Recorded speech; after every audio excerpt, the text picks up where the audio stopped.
NSP స్కాలర్షిప్కి సంబంధించి ఇంకొక చిన్న important update. So already scholarship renewal చేసుకున్న వాళ్ళకి మాత్రమే ఈ న్యూస్. ఫ్రెష్గా రిజిస్ట్రేషన్ చేసుకోవాలనుకునే దాని గురించి నేను ఫర్దర్గా వీడియో చేస్తాను.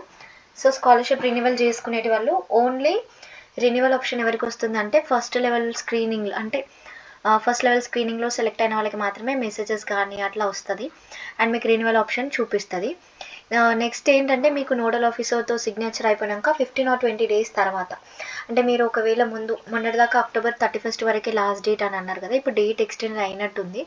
సో ఇప్పుడు రీసెంట్గా కాకుండా ముందు ఎవరైతే ఈ వెరిఫికేషన్ అంతా చేయించుకుంటారో కాలేజ్ లెవెల్లో వాళ్ళకి స్టేట్ లెవెల్ వెరిఫికేషన్ ఉంటుంది. ఒకవేళ మీ వెరిఫికేషన్ స్టేట్ లెవెల్లో కనుక అయితే స్టేట్ లెవెల్ వెరిఫికేషన్ కూడా అయిపోయినట్టు మీకు మెసేజ్ అయితే రావడం జరుగుతుంది. సో ఈ రెండు చెక్ చేసుకోండి. తర్వాత స్కాలర్షిప్ అమౌంట్ ఎంత అనేది డిపెండ్స్ ఆన్ ద స్కాలర్షిప్. ఒకవేళ మీరు బీఫార్మసీ కనుక చేస్తే బీఫార్మసీ చేసేటి వాళ్ళకి 15,000 అట్లా ఉంటుంది. వేరే కోర్సెస్ చేసేటి వాళ్ళకైతే 25,000 అట్లా ఉంటుంది. అండ్ ఇంకొకటి ఏంటంటే మా కాలేజ్లో లేరు నోడల్ ఆఫీసర్, మేము వేరే కాలేజ్కి వెళ్ళి పెట్టించుకోవచ్చా అని కూడా అడుగుతున్నారు చాలామంది.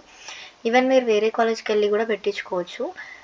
ఈ 2 steps అయితే కంప్లీట్గా చేసుకోండి. అండ్ స్టూడెంట్స్ ఎవరైతే ఆల్రెడీ రెన్యువల్ చేసుకుంటారో వాళ్ళకి మెసేజ్ అయితే వచ్చింది, ఒకసారి చెక్ చేసుకోండి.